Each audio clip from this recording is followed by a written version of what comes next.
Girls, college football fans from around the world. I'm with my buddy Chase. And Chase, what time is it? It is 3:11 Eastern Time. And Chase, why are we starting this at 3:11? So 3:11 marks a certain distance away from our favorite time of day. Yes. And a certain amount of minutes until we get to that time. Right, Chase? Indeed. Connect the dots, fellas. Who's ready for the Week 2 recap? I am. Goddamn right I am. First off, I want to say, God bless y'all. I hope you're having a blessed day today. And I hope that every day we continue to put out content for you guys and keep driving this channel and making it grow. Okay? So, week 2, recap. Let's start with Alabama wins it 20-19 over Texas. Wow, what a great game. Texas totally sold in the red zone. Settled for too many field goals. Bryce Young did not look great until that final drive. Chase, what are your thoughts on that football game that I just mentioned? So, part of my job here is what I like to view myself as an analyst on this channel is I need to be fair and objective. And coming into this game, I didn't give Texas a shot. I don't think many people did. I picked Bama to cover. I would have taken Bama to win by over 25. If that would have been an option, I would have bet on that. So I need to first off give my hat props to Texas because they came in and they proved me wrong, even though they lost the game.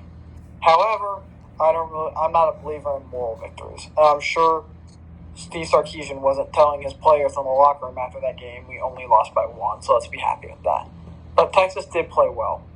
And one thing that especially surprised me is the amount of pressure their defensive line was able to get on Bryce Young.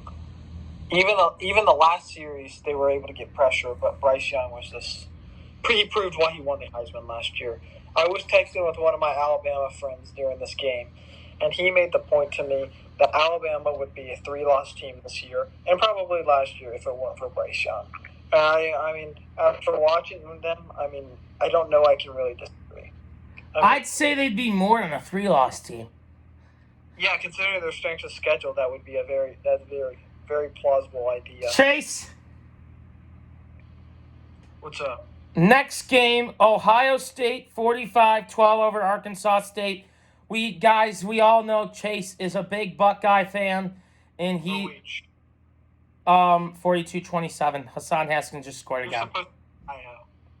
You're right. Haskins did just throw for another touchdown pass. But anyway.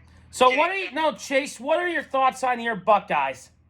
So this game was a very intriguing game. I mean, anytime you have an emotional game like last week was with the Fighting Irish, and it's an emotional victory, and you're poised for a letdown. I mean, you've seen it time and time again in college football. Teams that have a big week 1 or a big week 1 week have a kind of a letdown, or they come back down to earth the next.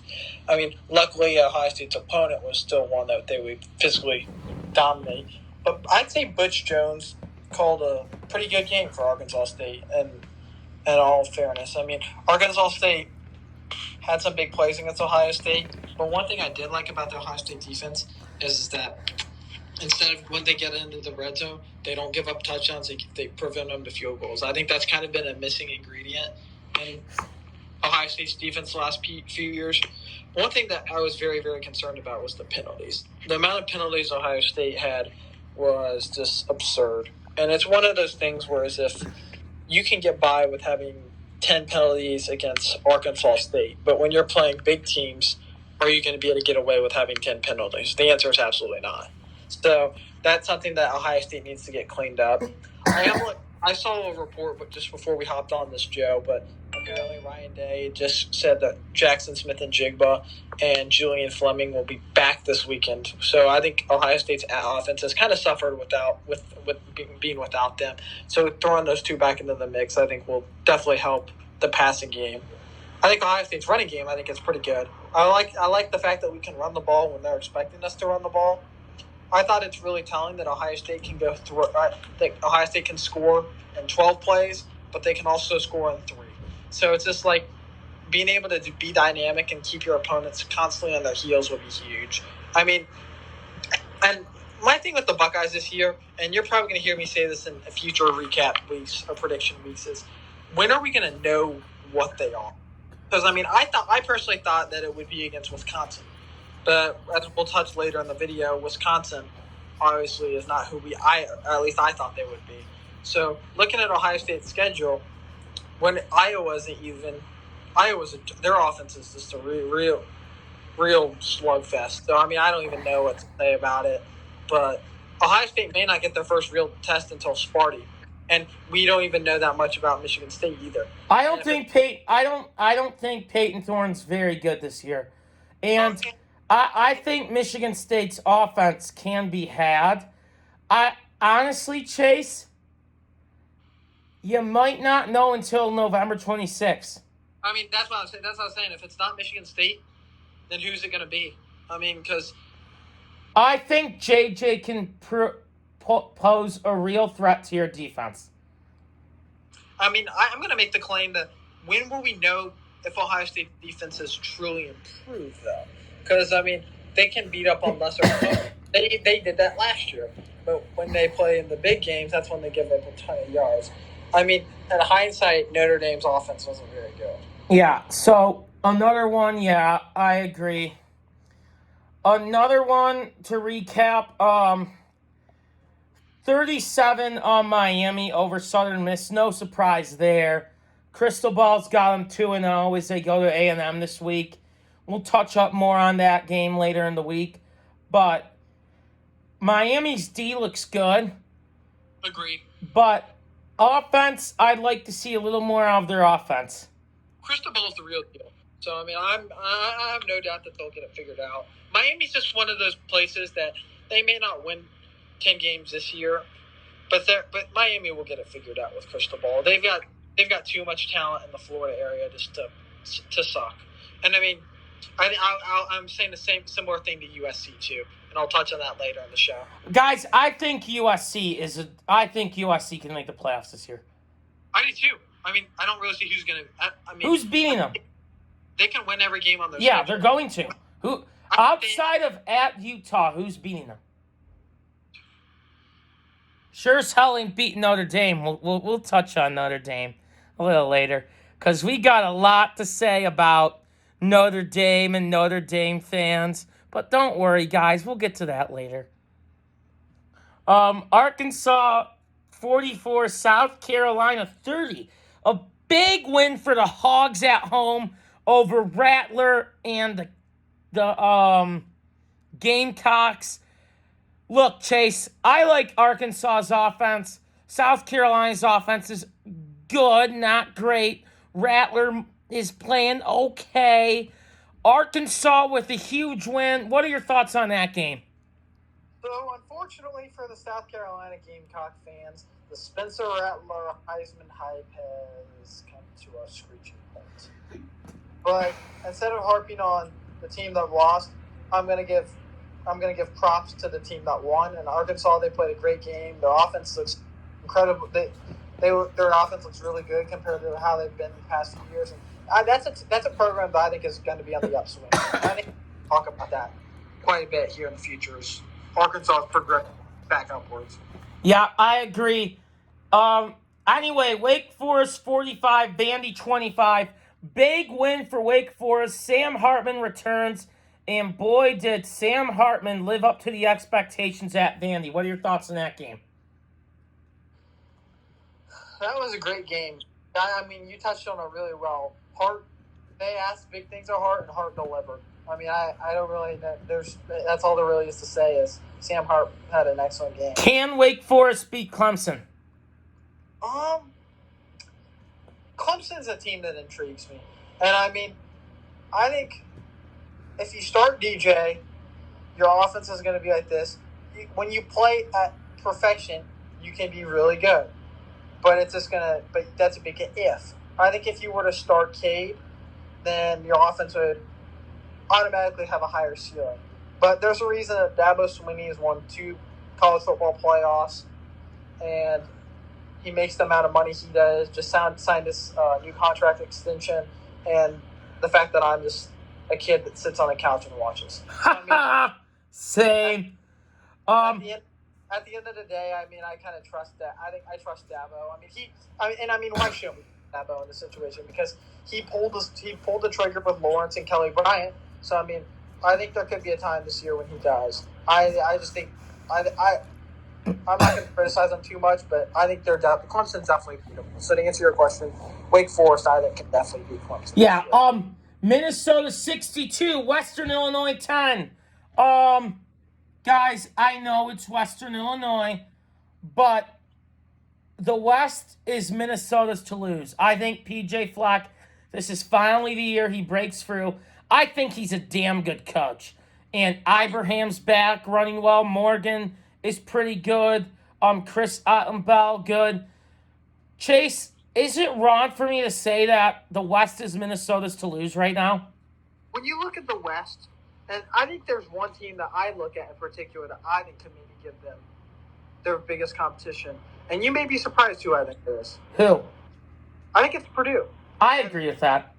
And the reason I think Purdue's offense, I really like Aiden O'Connell, but you said to focus on Minnesota here. I think the teams that you would anticipate as the kind of the 2 front runners, Wisconsin and Iowa. Iowa, I mean, their offenses are both in shambles. I mean, Iowa's defense looks pretty good, and so does Wisconsin's for that matter. But when both offenses don't really even have a pulse. Yeah, and Chase, sorry to interrupt. I'll tell you another team who I like. Who? They can play a little more consistent. Illinois. I agree. I think Bielema has Illinois on the rise. But that loss to Indiana just kills them. Yeah. Illinois is going to look back at that season, and that loss to Indiana is going to stain them. And when we're talking about Indiana, I would like to just recap that game, if you can. Yes, let's start with Indiana, Idaho. I don't even know what the final score was. Guys, I'm not afraid of IU. Tom Allen was a hype man. Tom Allen reminds me a lot of Dan Campbell, the Lions coach, but we'll get into the Lions when we do the NFL recap later in the show. But look, man, Allen with Penix, Freifogel, and Miles Marshall and Watt Failure, those guys were the foundation of IU football. IU's not been able to get back to that, inconsistent. I know they're 2-1, but they got a gauntlet division. What do you think of IU? IU's terrible. I watched the majority of that game Saturday night, and IU just their offense is stagnant. You can't count on anything or anyone.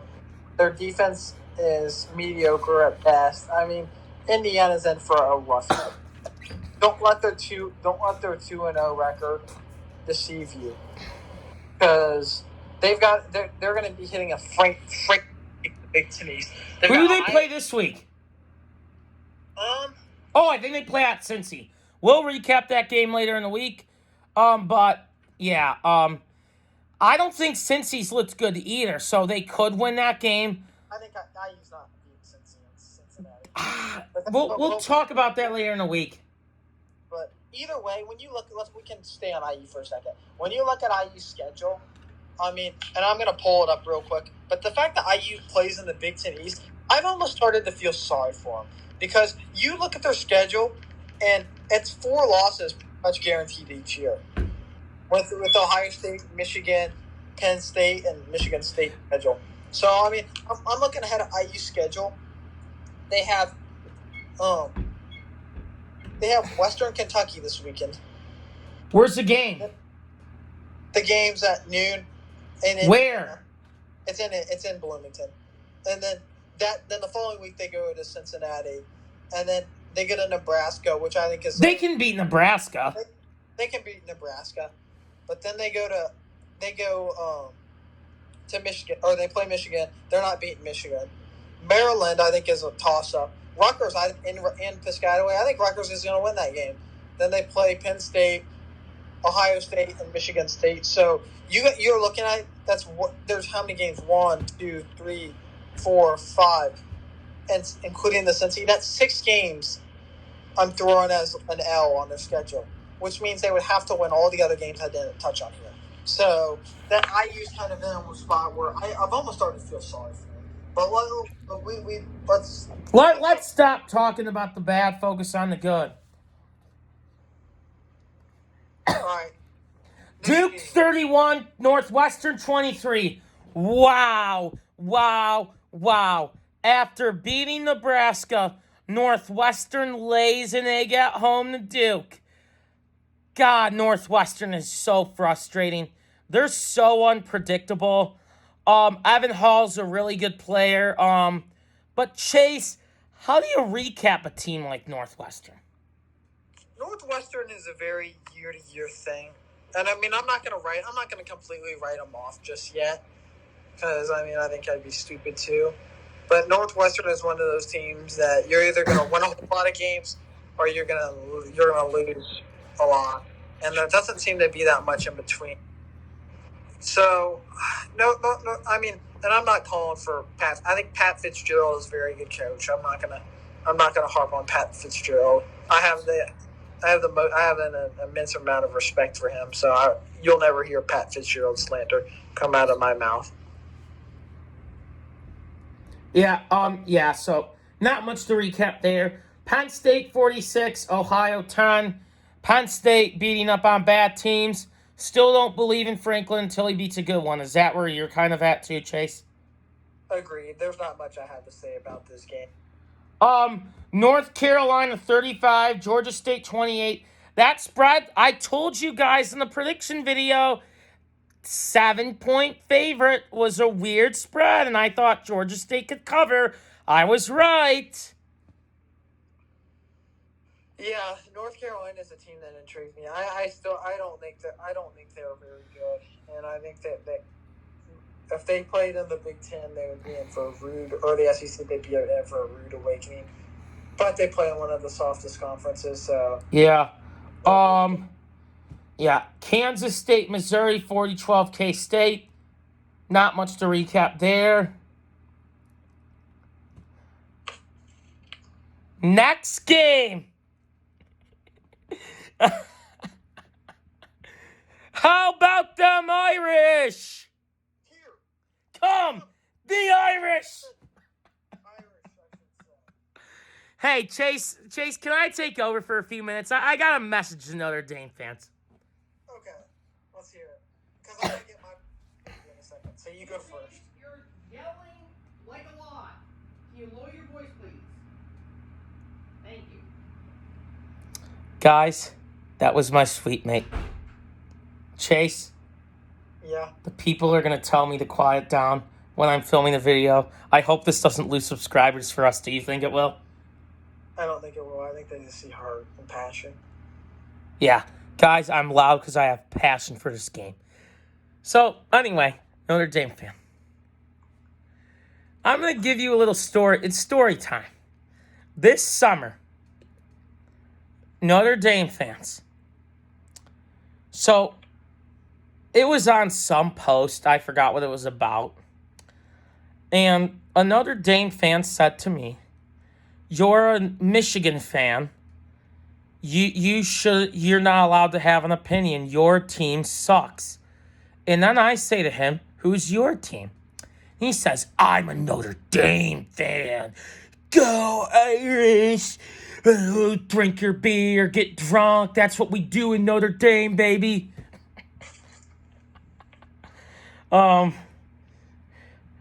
So I started saying that we just won the Big Ten last year, beat Ohio State, something you haven't done because you're too scared to join the Big Ten. And I think Saturday's a good indicator why you don't want to join the Big Ten. But he said that I was having an autism breakdown because I'm a Michigan fan. And he said that Marcus Freeman owns Jim Harbaugh. So guess what, motherfuckers? Hey, Notre Dame fans. At least you guys out-recruited us in June, right, Chase? I mean, right? Yeah, and I would like to get my. No, hold on.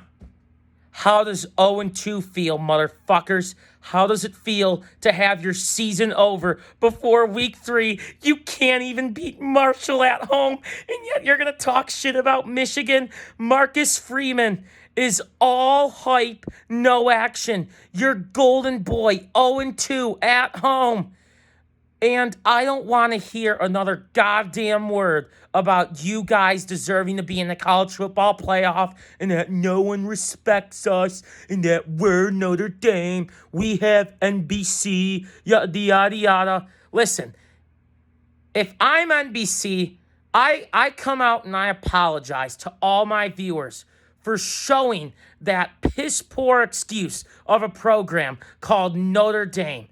You might as well just play your games on the goddamn History Channel because that's all you got to talk about. So, to all the Notre Dame people who said that you own Harbaugh, how does 0-2 feel? How does it feel? How does it fucking feel? How does it feel? Hey, Notre Dame fans, is Marcus Freeman still? You miss Brian Kelly yet? You miss him? You miss him yet? Here, Chase, let me just sing this parody for you. Ready? Yeah. Cheers for old Notre Dame. You bring the whiskey, I'll bring the same. Send the freshman out for gin. Don't lie the sober senior in. We never stumble, we never fall. We sober up on wood alcohol while our loyal faculty lies drunk in the study hall. Go, Irish! That's pretty awesome. So, Chase, I gotta say something. There was a rain delay at the Michigan game Saturday night, and I think it was from all the tears flooding from South Bend that caused the rain delay. Hey, Notre Dame fans, stop crying. You caused a rain delay in our game. See, Michigan has a real quarterback. Unlike you guys, we're in a conference and we have a real quarterback. And we don't have an NBC deal. And we're still better than you. Oh, and by the way, last time we played you, we kicked your fucking ass. Just Notre Dame, we don't even want you in the Big Ten anymore. Because all you would do is just make us look worse. Anyway, Chase, that's my Notre Dame rant. As always, fuck the Irish. My turn. And look, now I know why Irish drink so much, because that's the team that represents them. I honestly can't blame them. Now it's your turn. So, I'm an Ohio State fan, and Ohio State beat Notre Dame last week by 11 points. And people told me, well, if Notre Dame sucks this year, that's going to make her win look worse. And I'm going to say I couldn't care less. If you could sign me up for Notre Dame to lose every single one of the games they played this year by 100 points, and we only beat them by 11, I would sign up for that every day of the week because I cannot stand the Irish. And another thing with the Irish, and I was listening to Josh Pat on it, and I'm going to give credit where credit's due. Someone made the point that people like Marcus Freeman, or I should say players like Marcus Freeman, for the same way that students would like a substitute teacher in class. A substitute teacher, you can get away with more, you can get away with not more, you can be a little bit louder, you can be a little more obnoxious, and that, I think that kind of has the same feel to it. And people say that Marcus Freeman is like all this and that. I mean, the man's done nothing. All he did is Fiesta Bowl. He lost a game in Columbus, and he lost to Martin. And I remember not too long ago, all these Irish fans were running their mouths saying, "Oh, we're going to go. Even if we lose to Ohio State, we're going to go 11-1." So let's do some evaluating, because that's what we're all looking at their schedule. They're 0-2.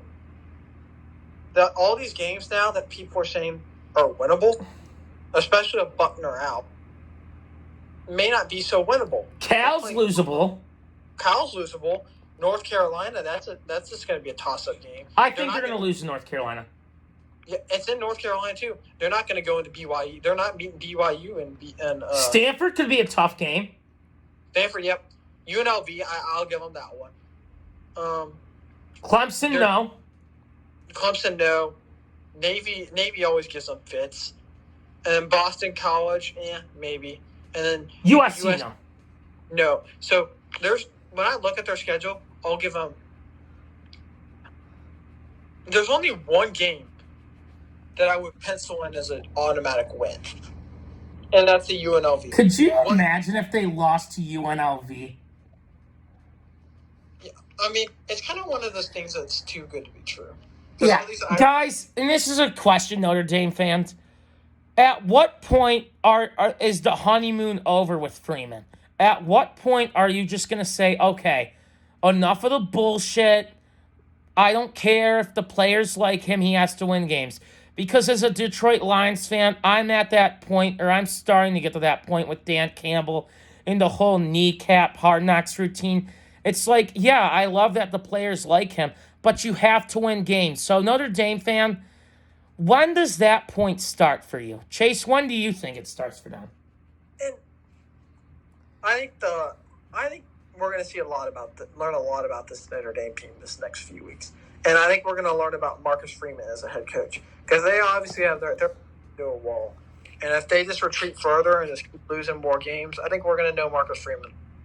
But if they somehow rally and say they go beat Clemson or something like that, and they rally from this, which I personally don't happen.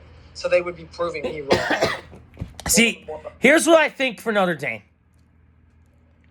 I think if they go 8-4 at this point, I'd say that's a decent turnaround. And get the monkey off your back going in the year 2. Is that fair? I think that's fair. And I'm already starting to see the Urban Meyer and Notre Dame conspiracy. No. I don't think Notre Dame would hire Urban. Here's why. We can question this later. Yeah, but Notre Dame preaches himself is a Catholic school with values. There's nothing moral and valuable about. There's no good moral in hiring Urban Meyer. He's the complete opposite of that. He's going to win you a lot of games. Yeah, but I think it would just be funny for Notre Dame to go against everything they stand for and pride themselves on. I'll ask you this, Joe. If Urban Meyer was hired for Notre Dame starting next season, what would you anticipate a title coming to South Bend within 5 years? Yes, but I just don't think Notre Dame's going to hire Urban. Urban Meyer is one of those names that wherever he goes, he's going to win. Yes, but I just think Notre Dame is a school that will not do it. All right. I could see Fickle going to Notre Dame. That would be a gut punch. I think he would. That's a good job. Notre Dame is a good job, but they said the same thing with Freeman. And I'm an Ohio State fan. I want to root for Marcus Freeman. But it's just one of those things where it's just like, after he made all these dumb comments about Ohio State, I'm here to see him do that. I'm here to see him fail. And Notre Dame fans, let me just tell you something right now. Your days of being independent are over. I mean, guys, no one cares that you have an NBC deal. No one cares that you're independent. No one cares that you're Notre Dame. No one cares. The way college football is realigning, if you're not in the conference, you're getting left behind. Newsflash, Notre Dame fan, no one cares. And I mean, I look at the no one cares. Hey, you know what they should just do for Notre Dame? Chase, how about this? Notre Dame versus Texas on the History Channel. That'd be a good one. That'd be a great one. It's one of those things with Notre Dame that it's like, with the new playoff system, they can't get a top rank. Yeah, you ain't in the conference. You ain't getting the top 4 spots. So what's more important to you?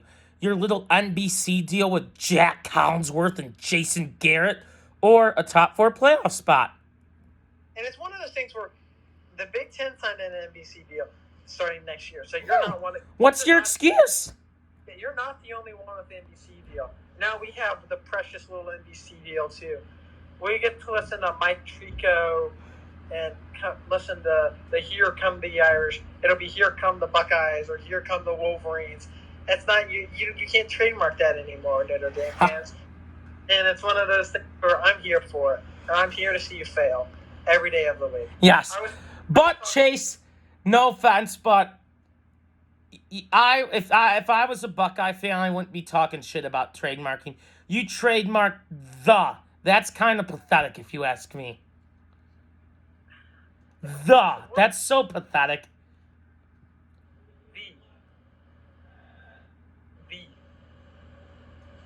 The, not the. The. It's still pathetic to trademark that.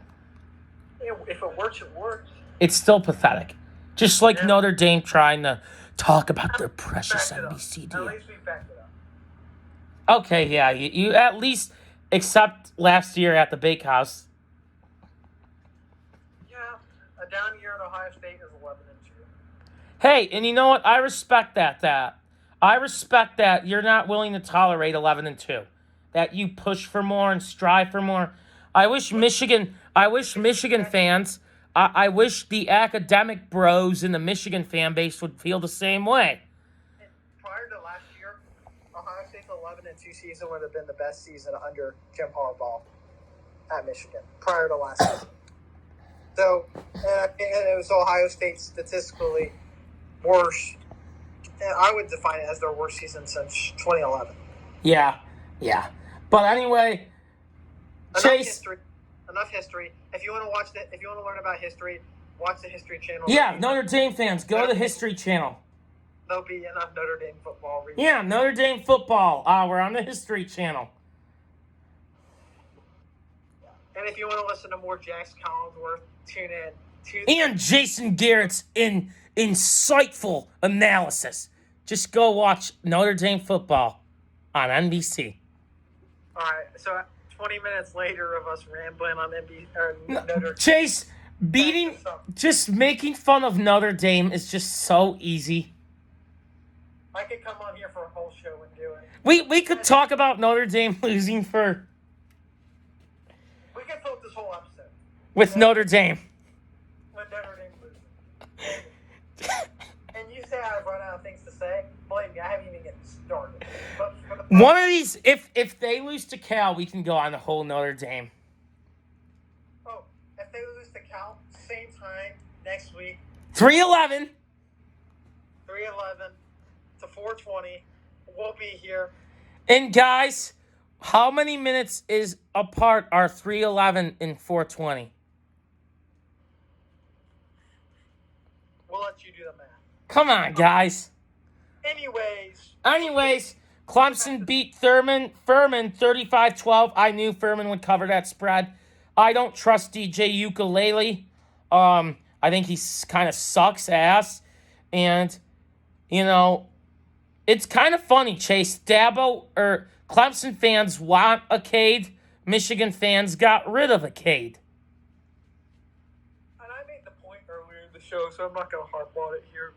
But I think they need to just make the move to Cade. But yet again, this is why Dabo makes this decision. He's proven himself to be a smart guy in the past. I think they're going to be in the future. I think it's just a question of they're going to be in a big game. They're going to be in a hole at halftime, and then you see the trigger in the next half, and then you've got your next Trevor Lawrence or something like that. So I think Clemson will make the change. I don't have that much to say about this game yet. All right, Chase. Yeah. App State 17, A&M 14.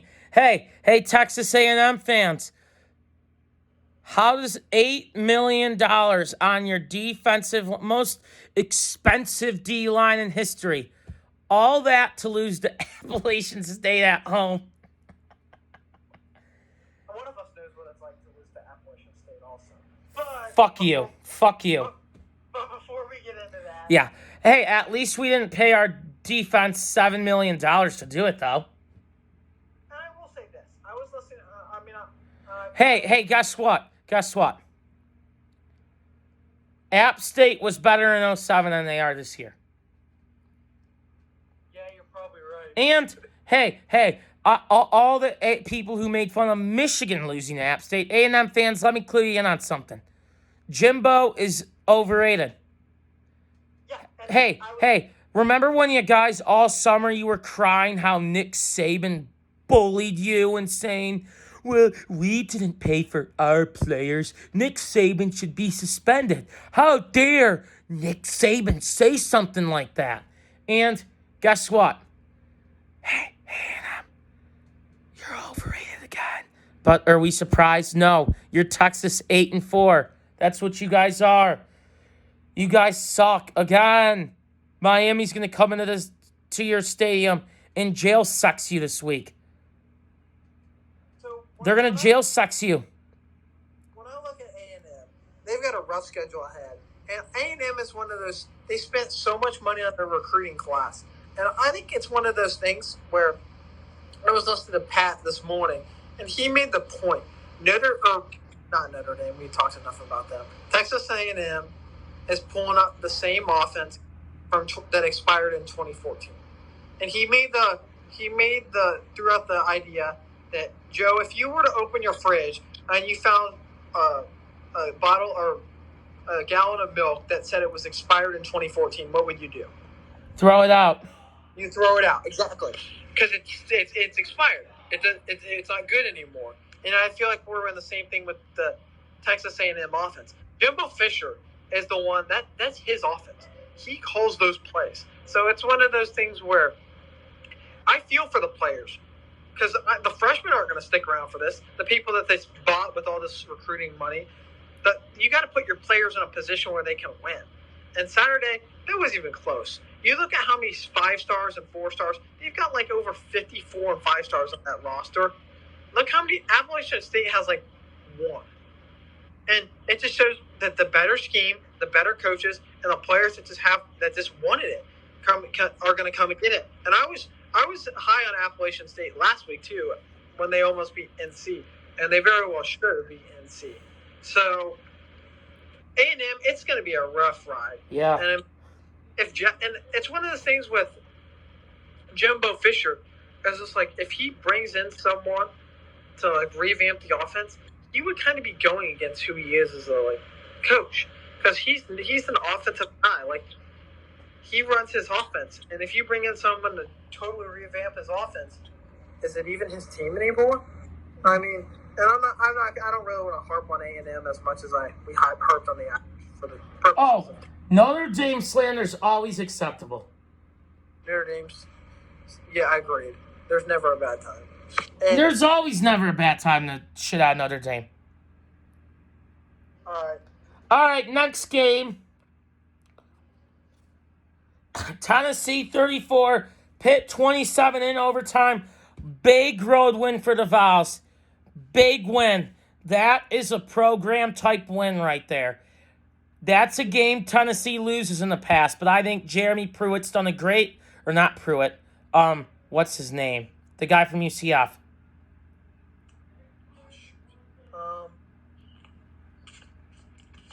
I know you're talking. Oh gosh.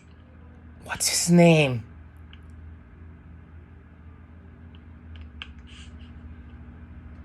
Oh, Josh Heupel. Yeah. I think he's done a fantastic job there. I do too, and I mean that's a big win, because Pitt won the ACC last year, and Tennessee is a middle to bottom tier SEC team last year. So it just shows how weak the ACC really is, and two, how just a new coaching staff can come in and just change things. And I mean, I think that was a huge win for Tennessee. And the next two games I would like to talk about, I feel like you can just kind of throw them together because they really feel like the same game. Yes. Iowa State and Wisconsin. Yes. So let's recap that. Iowa State 10, Iowa 7. Guys, I was so goddamn brutal to watch.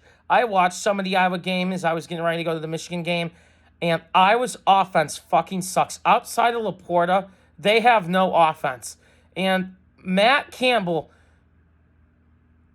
I still think Matt Campbell's a really good coach. And I also think Ferentz retires after this year. I mean, Ferentz is super outdated. I think at some point you just got to pull the plug and say, all right, enough is enough. It's time to move on. When did they get rid of his son? because his son Brian Ferentz. Brian's an idiot. Yeah. He's atrocious. So if Kirk wants to be there for the long haul, like he said he is, and he doesn't want to retire after this year, you've got to get rid of Brian. And this is why you don't hire family members in your business. It's exactly why my dad would never hire my mom to help with this company, because you don't want drama to escalate in the workforce, and it can ruin relationships. College football is a business. Agreed. Spartan fans, I'm sure you, under D'Antonio, at the end, I'm sure you know what I'm talking about. This sounds very familiar to you, bums. Excuse me, the third place team in the Big Ten East. My apologies. So I'm not going to harp on Iowa, because I feel like we harped on Iowa a lot last week too. But I am going to say, this will Next game, sorry, Chase, to interrupt. But Washington State 17, Wisconsin 14. Wisconsin's offense, Graham Mertz, typical lackluster performance from the offense. Allen was kind of neutralized that game. A big win for Washington State on the road, but a catastrophic loss for Wisconsin at home. Sorry to interrupt you. I'm going to let you talk for a little bit. Give me your thoughts on Washington State. Wisconsin is one of those teams that you think they're in for a good year, and then they just disappoint you. I wanted Wisconsin to be 4-0 when they come to the shoe in a few weeks. And I thought, they've got another cupcake this week. So it's just one of those things where it's just like, can you just at least beat Washington State? And the answer is no. Nope. So it's one of those things where they just run that same offense. The defense isn't that bad. Their defense played okay, I guess. So it's one of their offense. They just got to work on some things. Graham Mertz is atrocious. And, there's no other way to say it. I genuinely don't understand how he started his Wisconsin career as well as he did, and then just fell off as quickly. Because when he had that one game against, what I would say, was it Illinois? I was like, holy crap, this guy's good. He started out like 16 or 17. I know. I think it was even higher than that. I think it was like 23 of 24, some absurd number, like with 3 I'm like, touchdowns. holy shit, Wisconsin can throw the ball too now? Uh-oh. We may be in a rough boat. No. Yeah, exactly. So it's one of those things. I'm trying to think. Ohio State hasn't played Mertz. And he feels like he's been there forever because he just wears on you. Next up, Air Force 41, Colorado 10. Air Force, nothing to recap except Colorado fucking sucks. Agreed. Sorry I keep interrupting you. You're good. I didn't really have much to say about that game. Maryland 56, Charlotte 21. Not much to say except Maryland always starts out well, then fades away at the end. Agreed. 52-0 at Michigan State over Akron. Guys, don't let the score fool you. Peyton Thorne was brutal in that game. Just got a text from someone, but 52-0. Thorne still looked brutal. Don't let the score confuse you. He was 18 of 28. 212, 2 picks. Sorry about that, guys. So, yeah, Thorne, I do not think has looked great this year. If Michigan State is going to want to have a chance at a march to Indianapolis, which I don't think will happen, I don't think their D's good enough, especially in the back end. And I don't want to hear any Spartan fans say, oh, well, we got a shutout. It's Akron. Calm down, guys. But, hey, still won. Still got to play the game. Still got to win it. But if Michigan State wants to have a chance, Peyton Thorne's got to step up and play a lot better football. What do you think? I agree. I think Thorne is one of those guys that he's not going to come out there and just totally lose you the game. But he's not just going to come out there and just sling it around and win it either. And against Akron, his style will work. And it's the score. But when you play in the bigger games, like, say, against Ohio State and Michigan coming up, you got to be a little more. And Washington this weekend on the run. That's true. And Minnesota and Maryland. Yeah, you got to be able to just be a little more dynamic. Yeah. I And, sorry. I think Michigan State is one of those teams that we're still learning a lot. I think we're going to learn a lot this week, and I'm not going to necessarily say I buy all the hype or I buy all the hate. Yeah, they're one of those teams that I was like, I need to see more. And you're biased towards State. I'm not as biased towards Sparty, and I want to see more. Well, I hate Sparty. I try not to be biased about them, but I think they need to chill with this whole Tuck coming thing. So that's Berger, 17 carries, 107 yards, 3 TDs. Michigan State's run game is not as good as last year, but seriously, how many Kenneth Walkers are you going to find? I mean, I don't think any of us expected it to be as good as last year. No, you're not just going to hit the home run with a transfer portal Walker every year. So, and I'm one of those guys. I root for Michigan State to be well. I think the Big Ten is better. Fuck you. Fuck you. I really agree. I think that I think when Michigan State is a good team and a contender of the Big Ten, I think the conference is better. Yeah, it might be, but screw that. I don't want them to be good. I have to live up here with their annoying fans, just like you have to live in Indiana with Notre Dame fans. I don't hear a lot of Irish fans talking right now. Yeah, it's very, very, very. Guys, be quiet. Let's see if we can hear what's going on in South Bend. Crickets. Sorry, can't help it. Just, it's too damn easy to rip on Notre Dame. Yeah, if you're a Notre Dame fan,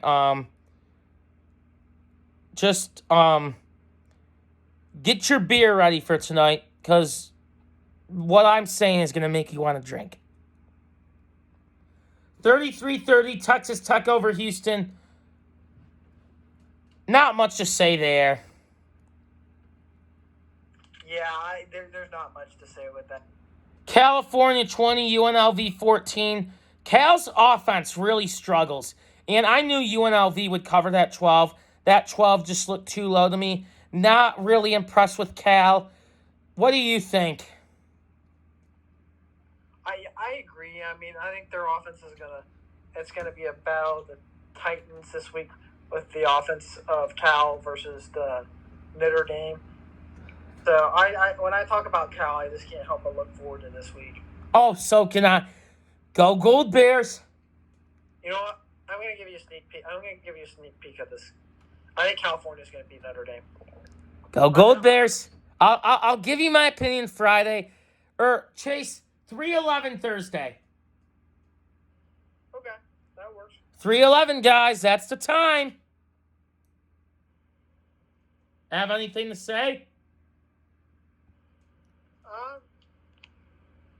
No. Notre Dame.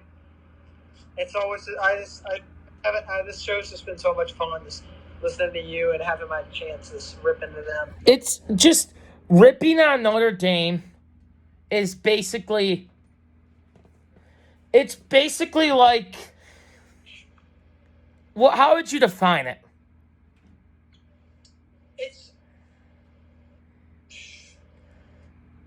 It's like doing the same thing over and over again and never getting tired of it. Exactly.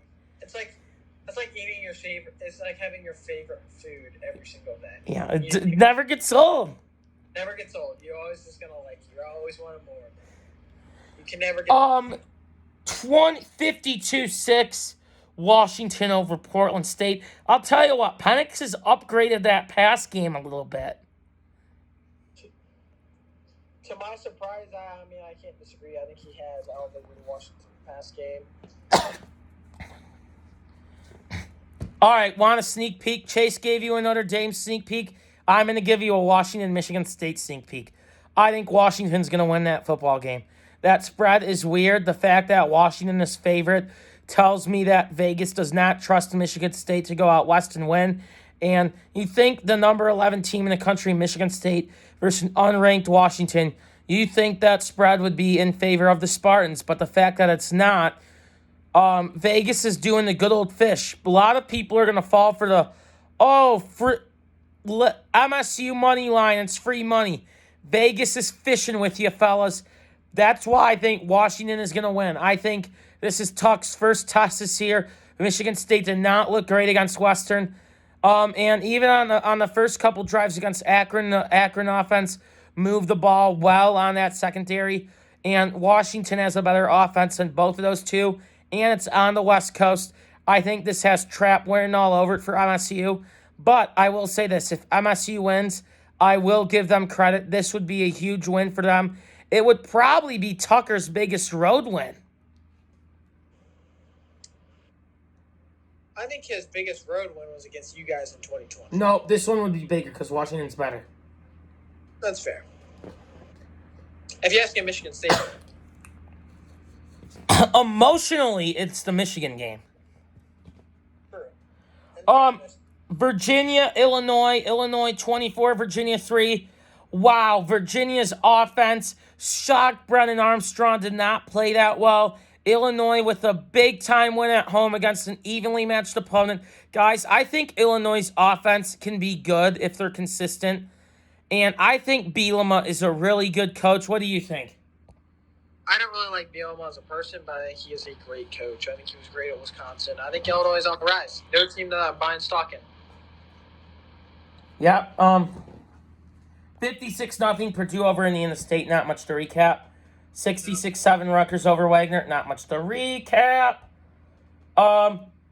Kansas beat West Virginia 55-42 on the road. Wow, Kansas is 2-0. Yeah, I never thought I'd say that. But Kansas is 2-0. In West Virginia, just what's wrong with West Virginia's defense? I remember not too long ago, West Virginia was a team that was giving Oklahoma a run for their money. Yeah. So Oklahoma's been kind of the class of the field in that way. Yeah. Kentucky 26, Florida 16. A huge road win for Mark Stoops in Kentucky, and a Hanover type game for Florida. Thoughts? Congratulations to Kentucky. And I mean this genuinely. I've got some friends that are Kentucky. One of my good friends, he's a diehard UK fan. He said they may have a good team this year, and I mean he was right. And Kentucky is one of those teams, and you got to give Stoops the credit. They've changed the perception around Kentucky football, and the fact that they went in and just beat Florida after Florida had just won that big game against Utah. I mean, that's all I have to say is props to Kentucky because they earned it. And, Yeah. I mean, Yeah. Anyway, gotta speed along a little bit. USC 41, Stanford 28. Wow. The Lincoln Riley effect is in full display in Southern California. Caleb Williams had 5 touchdown passes in the first half of the game. Travis Dye looked excellent. Jordan Addison looked excellent. Guys, I think USC's making the playoffs this year. I still don't think USC. I need to see a little more, and I think there's a little to happen. But USC is a real contender. And I think Stanford's improved a little bit. Stanford's defense is atrocious, but Stanford's improved a little bit. Sorry. I'd say the Pac-12 though is USC's to lose this year. Yeah. Arizona State 17, Oklahoma State 34. Big win for Mike Gundy and the Cowboys. Spencer Sanders looks like the real deal. And Oklahoma State's defense ain't bad. What do you think of Oklahoma State? They're one of those teams. Oklahoma State is probably the most quiet team you'll ever find. Yes. And to sneak up on you, you get to November, they're 10-1, 9-2. They're competing for a Big 12 title. I mean, they were oh so close to probably making the playoff last year. Or having a shot at it. So, yeah. Auburn 24, San Jose State 16. Bad showing for Auburn. All I got to say is must win this weekend against Penn State. Agreed. Yeah. 65-17 LSU over Southern. Good news is for Brian Kelly, the media will show up on time. Yeah. congrats to Brian Kelly on his signature win at LSU. And I mean that in all seriousness because you look at LSU's schedule, and there's going to be a whole deficit of winning this year. And the media will show up on time. Yeah, so just give Brian Kelly the credit he deserves. The media's going to show up on time. Yeah. Here we go. 45-42, Georgia Southern over Nebraska. LOL. Nebraska, another letdown. Scott Frost packed his bags the next day, got the $15 million. What do you think? I'm going to look at the money side of this first. The fact that they weren't willing to wait probably about 20 more days says a lot about the state of the program. Because I don't care who you're talking to, $7.5 million is a lot of money. And the fact that they were just put this to pay that extra $7.5 just to get rid of him now, I think that says a lot. And and Nebraska, I feel for you. I really do. You guys just can't catch a break. And there's nothing you can do really this year. I mean, I think this year you're just kind of a sit and duck. I mean, if you guys go and you guys give Oklahoma a game, I hope you guys give Oklahoma a game. I just don't see it. Next recap. Michigan 56, Hawaii 10. I'm the Michigan fan. I'll take over. JJ looked fucking phenomenal. I don't care if it's Hawaii. Still got to make the throws. JJ was spectacular. Highest QBR under Harbaugh at Michigan. Guys, I know it's Hawaii, but when J.J. McCarthy is starting, the offense looks phenomenal. The offense clicks. And I got to give credit to Harbaugh for coming out after the game and just coming out after the game and just ripping the Band-Aid off. And just saying, JJ's our guy. Next question. Didn't need to wait till Monday. He just said after the game to get the media off his ass. And I think that was a great move by Harbaugh. And look, I'm just going to say one thing about Cade. Cade, if you're watching this video, thank you for everything you did at Michigan. Thank you for leading us to a win over Ohio State. Thank you for winning us our first Big Ten title since I was 1 year old. Thank you for being a great leader to this team. Thank you for helping the program get back to a place where I've always thought it could be. Thank you for all you've done at Michigan. May God bless you. And I hope wherever you go, you kick ass because you deserve it, man. You did a great job for this program, and this program is better because of you. Yeah, you got to tip your hat to the guy that's made the difference. And I mean, it's one of those things, if he transfers, there's no hard feeling. Yeah. Yeah. Cade. It'll be the same deal as Joe Burrow transferring from Ohio State. There's no hard feelings between Ohio State and Joe Burrow. Heck, he was in the shoe last week. So, in contrast, you look at the difference between Quinn Ewers, who's actively getting booed by Ohio State fans. So, I mean, I think it's kind of going to be one of those things that, Michigan fans will always be. There's some idiots that are still booing Cade. But, look, while I think society's become soft, there's no reason to boo Cade. I mean, Cade, you did so much for this program. You said you and your class wanted to be the difference in this football program. You said you wanted to make Michigan something to be proud of, and you did. You guys were the difference. After the Nebraska game last year, you said that's a game we lose in the past. You're absolutely right, we do. But because of you and your teammates believed in each other. You encouraged each other. You didn't talk about each other. And when the old season was over, it was Michigan again. I'm quoting Bo. But you guys fought tooth and nail. You had an energy about you. Your toughness last year, it was one of the most tough Michigan teams I've ever seen in my life. Thank you for all you did. I wish you the best wherever you go. And, you will do great things at wherever you go, and I'll be rooting like hell for you. That's all I have to say about Michigan, but I think the program is going in the right direction. I think with the new president, NIL is being taken seriously. Mark Schlissel, the old president, hated football. I mean, wanted to cancel football in 2020 when everyone else was going to play. I mean, look, I hate Mark Schlissel, and I don't want to get into the political aspect of it, but because I don't want to get political on the show because I don't want to lose subscribers. But again, big win for Michigan. And excited to see where JJ takes us. And I'm happy that Jim Harbaugh is doing what it takes to put this team in a position to potentially win a national championship.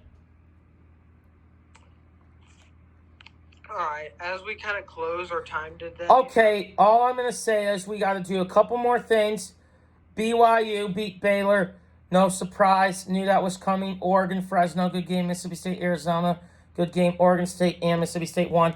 So, guys, before we close our time, we're going to do the takeaways from the week, and let's see if we agree with them. Chase, let me read you takeaway number 1. Okay. Is there any doubt in your mind that Georgia is the number 1 team in the country right now? No. Agree. Texas wins by 2 scores if Quinn Ewers does not get hurt. It's time to rank them. Yeah, they deserve to be ranked if they play Alabama, but I wouldn't be surprised if they lose a crap game. Caleb Williams and Jordan Addison might both end up in New York this year as Heisman finalists if they keep up this kind of play. I 100% agree with this. What about you? In the past, I would have said true, but I'm actually going to say false. And the reason I say false is I just don't think the Pac-12 has the viewership. I think to win the Heisman, you have to have your Heisman moment, and you have to have the national spotlight where everyone's watching. Last year, Bryce Young had it against Auburn. The year before, it was Devontae Smith, and he had it. He pretty much had his Heisman moment in the SEC championship game. So it's one of the. And the year before, Joe Burrow, he had multiple Heisman moments. So I think you have to have your quote unquote Heisman moment, and people have to be watching. And I don't think the Pac-12 has the same amount of prestige around it that it did in the past. And I could be wrong with this. Yeah. I don't really want to get into the whole debate about that because we're short in time. We're not. We got plenty of time left, but I'll probably just do the NFL on my own. And so next is Kentucky is for real. I agree. I think we got to define what real is. Challenge in the SEC East. Their games in November will be meaningful. Agreed.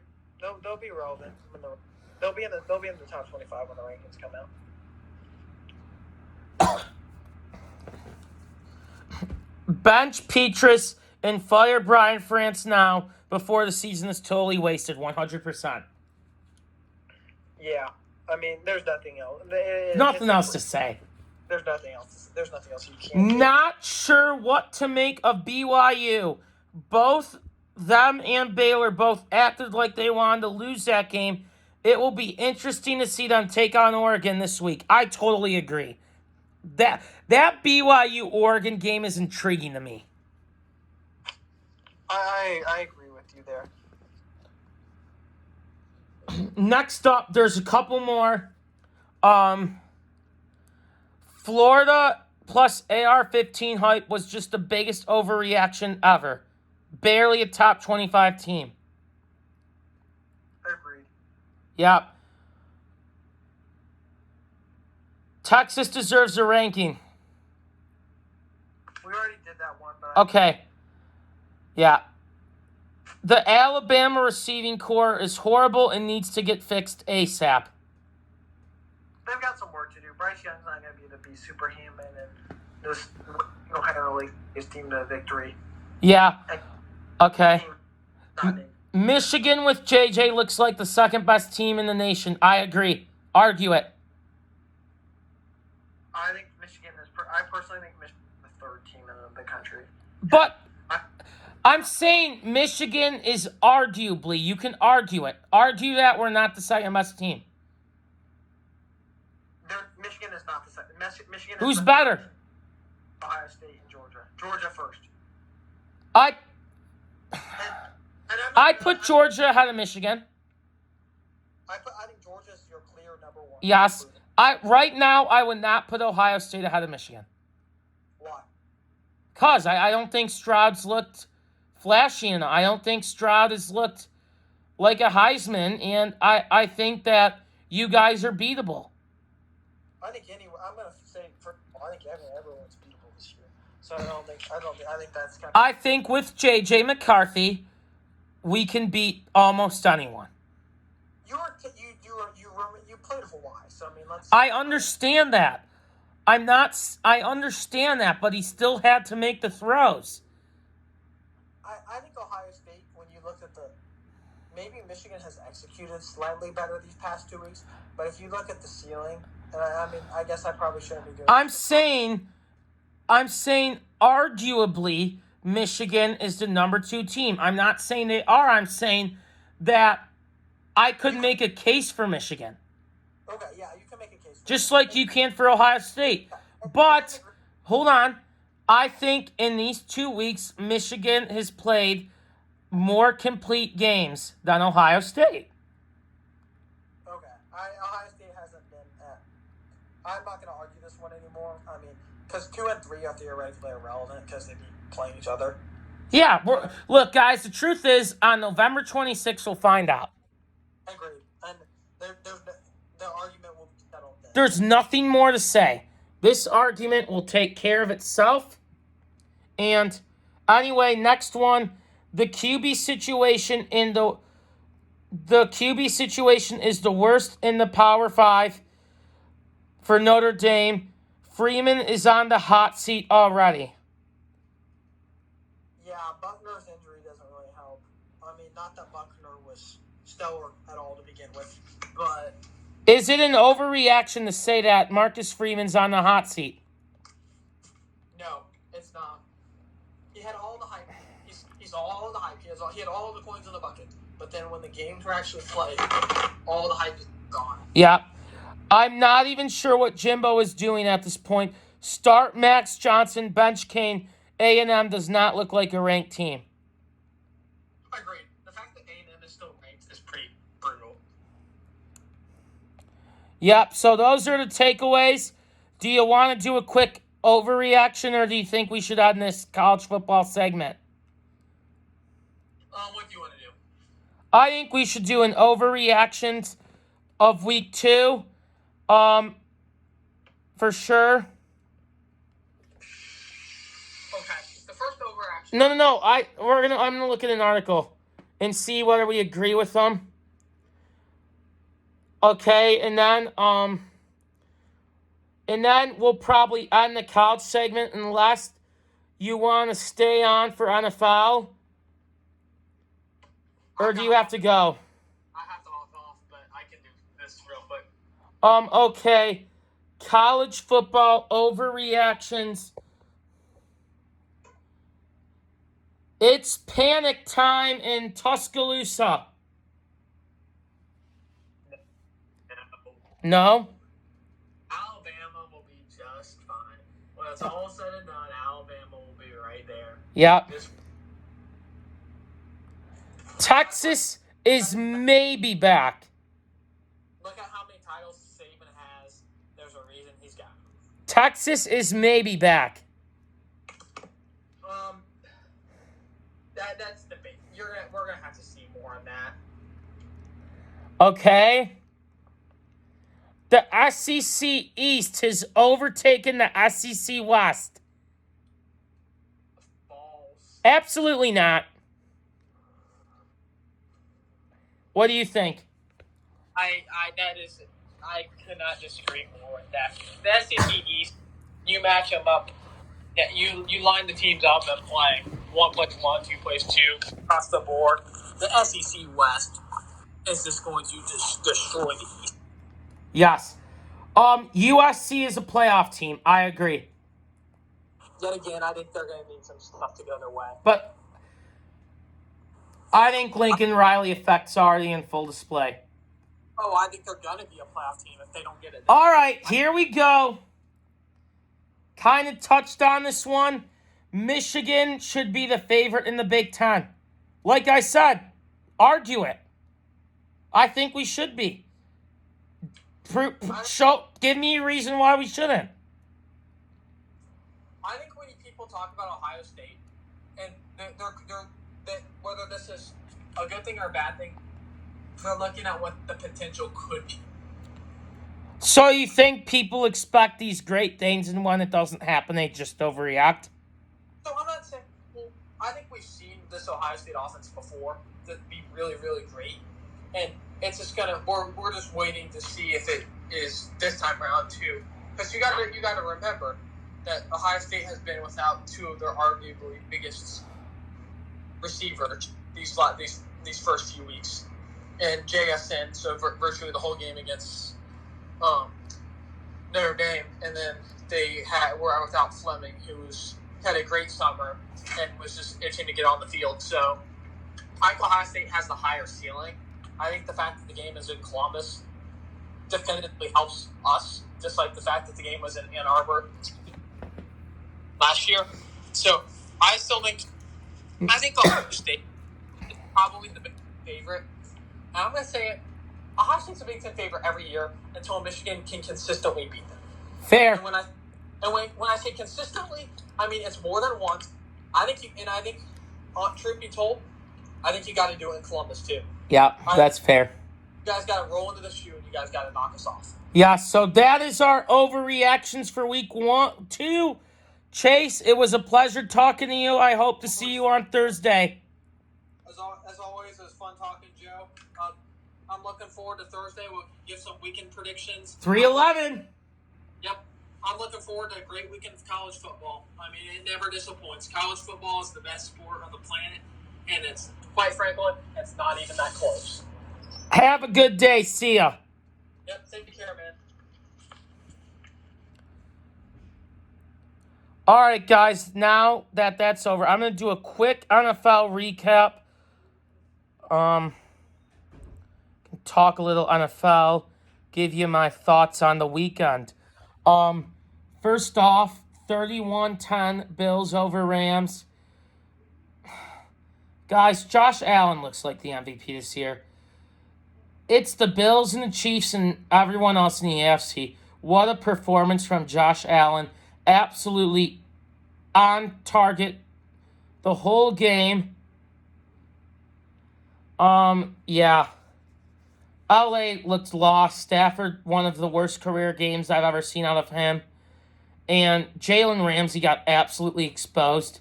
Stephon Diggs, Gabe Davis looked like 2 top 10 receivers. Yes, Gabriel Davis could be a top 10 receiver.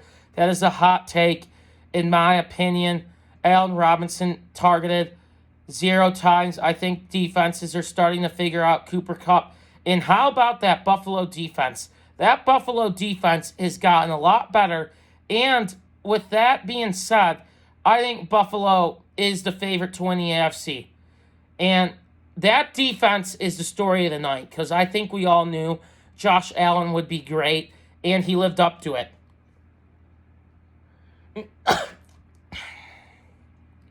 Lions lose to Eagles 38-35. Heartbreaking, man. Defense looked pathetic as hell for us. Absolutely embarrassing. Offense really looked alive in the second half. Goff played an inconsistent game, but in the second half stepped it up. St. Brown is a fucking stud, dude. He is very good. Chark had a nice game. Hawk played okay. Swift, a nice game. The offensive line looked really good. Held their own against one of the better defensive lines. So a lot to be positive about. But one thing that I don't want to do is, look, man, no moral victories. I might excuse it this week. I'm not going to rip. I don't do moral victories. I'm not going to rip on the team. Not saying you can't lose to Philly, but Tough loss at home. And look, I know it's early, but I'm happy Hard Knocks is done with the Lions because I don't want that to be as a distraction. The truth is, I don't really give a shit about the biting off kneecaps and that Dan Campbell's a player's coach. Dude's got to win. The NFL comes down to wins and losses, and no one gives a fuck if you go 3-14 about, oh, did you see the lines on Hard Knocks this year? No one cares. And I'm not saying fire Campbell. I'm a little concerned, though, that he's a hype man. Now, it's early. I'm not going to give up. Do I think the team can be good? Yes. Do I think that they can still win the division? Yes. I think the offense is really good. My concern is the defense. The defense barely got pressure on Hurts. Very dangerous sign early. Hutch, nowhere to be found. Again, first game, not going to read too much into it, but got to get a little better up front. I think Okuda looked really nice in the secondary. And look, Washington is a must-win game for this team. No excuses. If they lose to Washington, it's over. I think we can beat Washington. Carson Wentz is not the same type of running threat as Jalen Hurts. And I think we can win. Must win. Look, Del Rio's a good DC for the Redskins.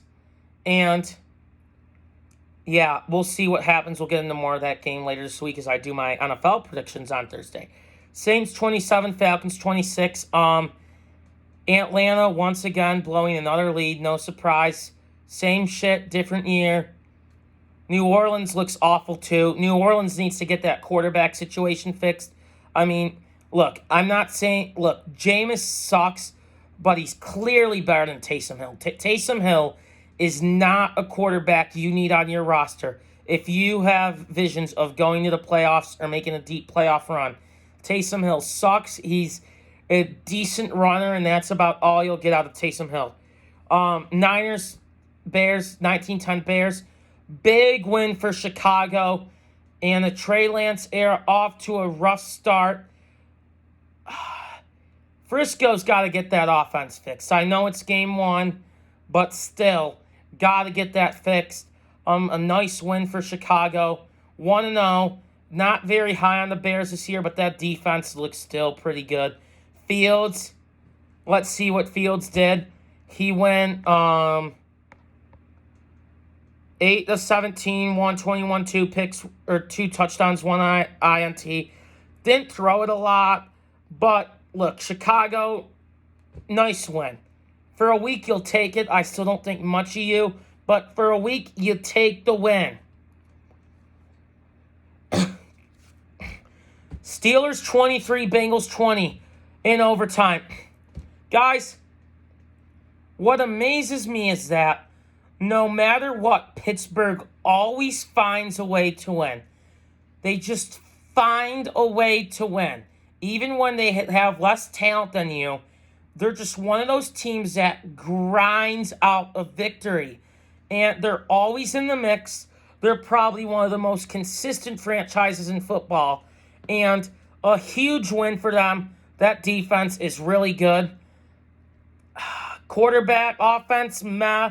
But a week, anytime you go on the win and anytime you go on the road in the NFL and get a win, that's big. As far as from Cincy's perspective, can't turn the ball over 5 times. If you're Burrow, I know it's one bad game, but the encouraging thing I'll say if I was a Cincinnati fan about that is that the fact that they turned it over 5 times and only lost by 3, it is encouraging that. But I think that next year,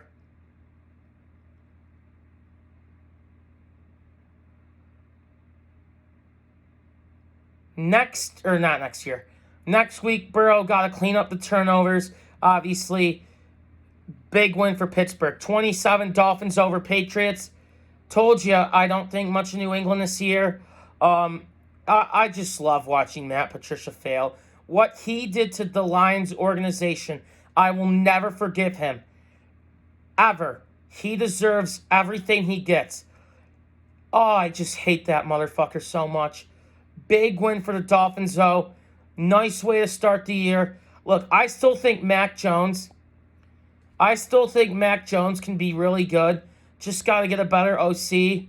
But, guys, I'm starting to wonder if Belichick was only good because of Brady. I mean, I don't know, man. But 24. All right, next game. 24-9. Ravens beat the Jets in New York. Big win for Baltimore on the road. The Jets are going to be the Jets. Another L. No surprise. Lamar played. Let's look at Lamar Jackson's stats. Shall we, fellas?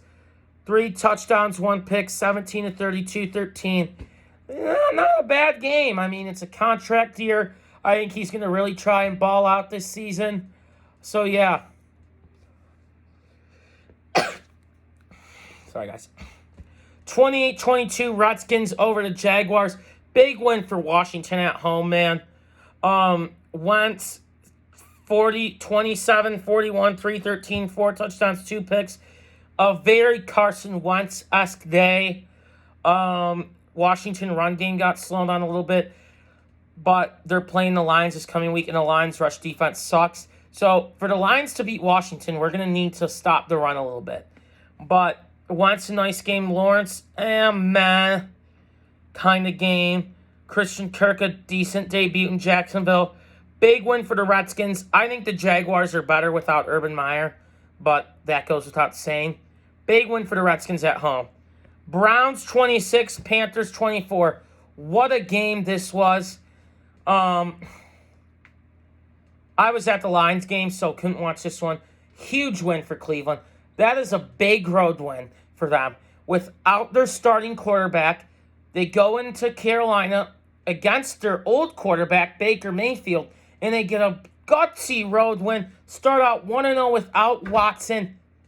Look, I don't know how Watson will be this year. I don't know if he'll play this year. But if Watson can come back in week 4, he's suspended 11 games.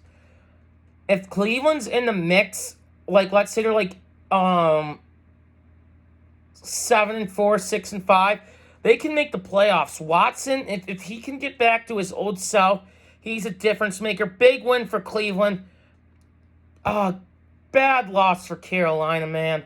I mean, those kind of games just kill you.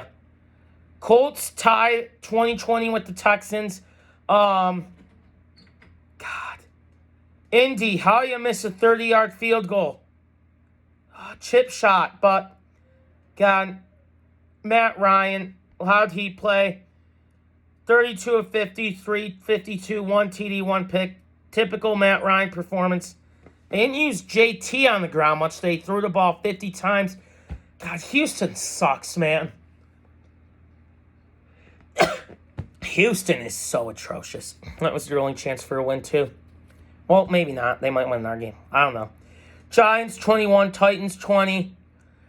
Big road win for the G-Man and an upset. A huge win. Saquon had a wonderful game. 18 carries, 164 yards, 1 touchdown. Daniel Jones, 17, 21, 188, 2 TDs, 1 pick. Yeah, good game for the Giants. Bad loss for the Titans. Titans probably steering down 0-2 as they have to go to Buffalo. Packers at Vikings, 23-7 Vikings over Packers. That Green Bay O-line sucks, man. The Rodgers has no help on the outside. He has no help up front with the O-line. Guys, I think this could be a long season for the Packers. I think right now this is Minnesota's division to lose. And Green Bay needs to get more help. I mean, traded Devontae, or let Devontae Adams go as a free agent. Vettus Scalding's gone. Another thing, Minnesota, great game. Jefferson, an absolute freak show. 9 catches, 184 yards, 2 TDs. Cousins with a decent game. Not one of Rodgers' better performances. Bad loss for Green Bay. Good win for Minnesota. KC at Arizona, 44-21. KC. I told you guys in the predictions that KC would win by that much. Arizona is just going to have a brutal year. I think Murray needs help, I think. Kingsbury is not the right guy for him. I definitely think Kingsbury will be fired after the season. Mahomes, another stellar day. 30 of 39, 365 TDs. Kyler didn't play bad either. But, guys, it's Patrick Mahomes versus Josh Allen for the MVP this year. Raiders, Chargers 24, Raiders 19. Big win for the Chargers at home. What a great game, guys. I mean, Justin Herbert looks absolutely incredible, picking right up where he left off last year. Derek Carr and a Derek Carr. 2 TDs, 3 picks, 22 of 37, 295. Not a great game for Carr. He's just average at best. Devontae Adams, a nice showing. But Oakland and Arizona, that's going to be a big game this weekend. Must win for both teams. 19-3 Bucks at Cowboys. NFL season isn't back unless the Cowboys are losing at home on primetime TV. Brutal game to watch. Dallas' offense looked disrepaired. Dak's going to be out for 6 weeks. Nice win by Tampa. Brady still throws a beautiful ball, even at 45. Sorry, guys. But, big win for Tampa. Going to be a long year for Dallas, and Tampa will have a nice year. The last game, 17-16 Seahawks over Broncos. What a game. And Denver's clock management was absolutely brutal last night. Letting the clock run down to kick a long field goal, that's some of the worst clock management I've ever seen in my life. But bad showing for Denver. Geno Smith looked good enough to get the job done. And with the quote of the game, what a great quote. They wrote me off. I didn't write back. Great quote. Russell Wilson, an okay showing. Judy with a nice game. But big win for Seattle. Look, I don't think much of Seattle this year, but that's still a nice win. Denver, I still think they'll be a good team. But got to clean up some of the mistakes. Got to get better clock management. So, before I close out the video, we're going to do Week 1 NFL takeaways in overreactions. So, here we go. First one, the Bills and maybe the Chiefs are the 2 best teams in the league. I totally agree. I think the Bills and the Chiefs are the best teams in the league. Even in a close loss, I like the Eagles, NFC East champs. I agree. I think Philly will win that division. Look, our O-line played well against them. We have a good offensive line. I think Philly's D will definitely improve. Hurts needs to get a little better in the passing game, but I think that will happen. I think they'll win that division. How can the Falcons still be blowing leads? I don't know. It's the Falcons. What do you want me to say? The Vikings might be the most well-rounded team in the league. I gotta disagree with you. I think Buffalo's better. I think it's too early to say Minnesota's the most well-rounded team in the league. I think they're a good team, but I'm not ready to put them on that elite status just yet.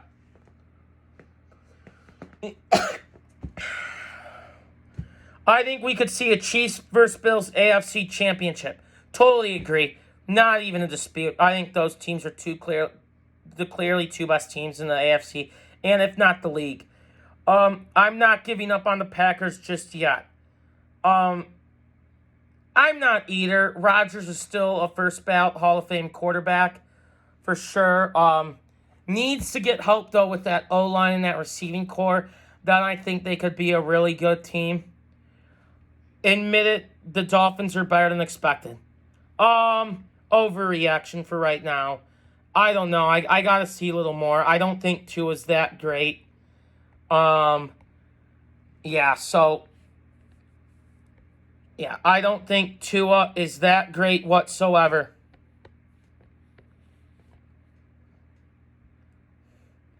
Tua is not a good quarterback, fellas. And now, before we go to 5 overreactions from Week 1 of the 2012 NFL season.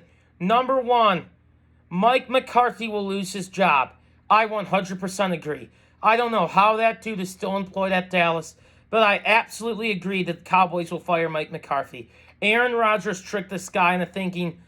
Aaron Rodgers tricked everyone into thinking that this guy's a quality coach. He's not. That's the first overreaction. Next overreaction, the Rams will miss the playoffs. That's an overreaction. I don't think LA will miss the playoffs. The Rams are still a damn good team, and I'm not going to let one game against a really good team like Buffalo define a season. I think the Rams are still a really good team.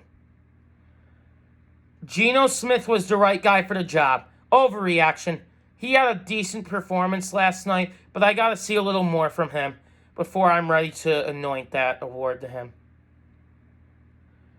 The Minnesota Vikings are the team to beat in the NFC. Overreaction. For sure. I still think Tampa's better. I'll never go against Brady. Or, yeah, for that matter, I don't think Minnesota's the team to beat in the NFC right now. Again, it's early, gotta see a little more, but not going to go base that off of on a game where I think the other team is very weak. Mitch Trubisky will help lead the Steelers to the playoffs. Guys, I think this is an overreaction. It's one game. I mean, Burrow played the worst game of his career. Now, granted, the Steelers' defense caused that. But I think it's too early to say if Pittsburgh makes the playoffs. I mean, they're always a good team, but we'll see. Anyway, thank you guys for watching this video. Please subscribe and please give it a like and a thumbs up. Love you guys. May God bless you all. Have a great day.